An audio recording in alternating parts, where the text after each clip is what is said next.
first thing that I'm going to do in this, the second negative constructive, is go with the grammatically correct version of the mandate. That is interpreted as it is written and as it is read. Now, once again, I'm going to read the mandate. It says, quote, "The 1952 Mutual Defense Assistance Agreement and any other necessary laws will be amended to allow Israel to attack U.S.-designated terrorist groups. If invasion of another country or territory is required, the U.S. must approve." And then Mandate 2, the U.S. will support Israel and the international community on the matter of Israel's response to terrorist groups. If Israel aspires to designate a terrorist organization, the U.S. must approve. So as what we can see, this says that the U.S. must approve what Israel does, not only in their actions that they take, but also in the international community.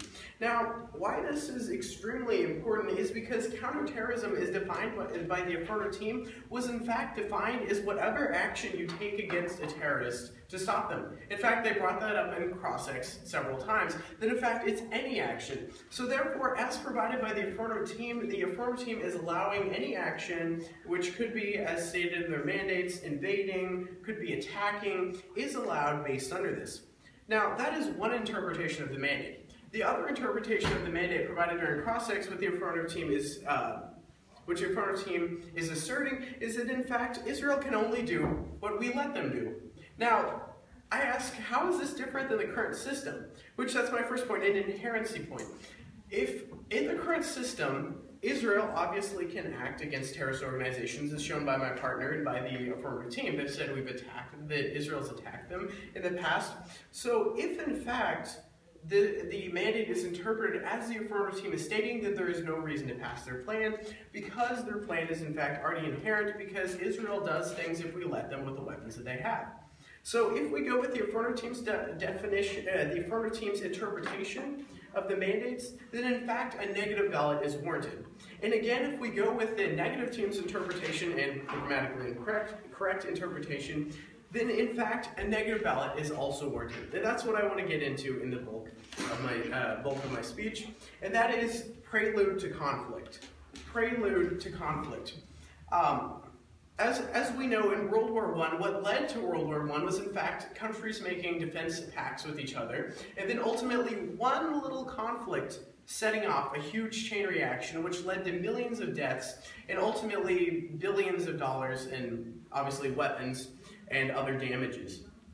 Now, which my first sub-point, of course, is Israel dislikes Iran. Israel dislikes Iran. As we all know, Israel dislikes Iran because, as shown by the affirmative team, because Iran also dislikes Israel. And as we know, people who dislike each other normally dislike each other.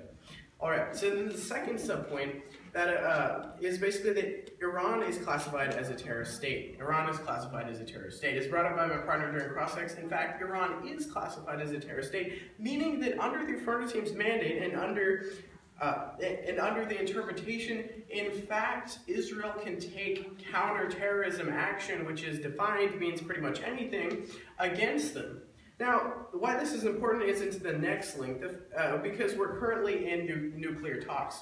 As you've probably seen on the news, we're in nuclear talks with Iran, the JPOA, trying to get oversight in particular reactors, but allowing their country to grow a little bit more by changing the sanctions a bit. So currently they're in talks. Now, Israel not only dislikes Iran, but they also want to bomb Iran. They've expressed their extreme displeasure numerous times. So if in fact we go with the interpretation of the affirmative team and go with the interpretation that Israel can take action, it could lead to a prelude to war.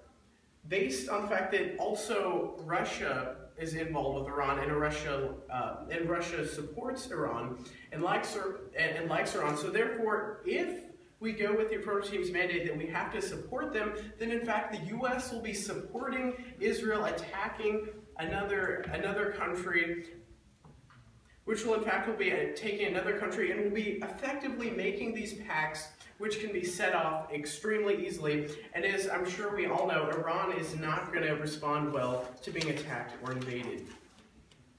So ultimately, we can see that the affirmative team's plan either does nothing or does everything.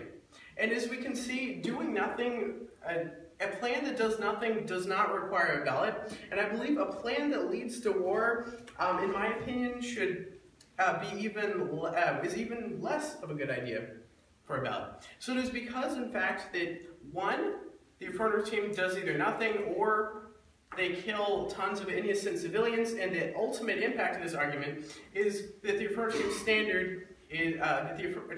standard is failed,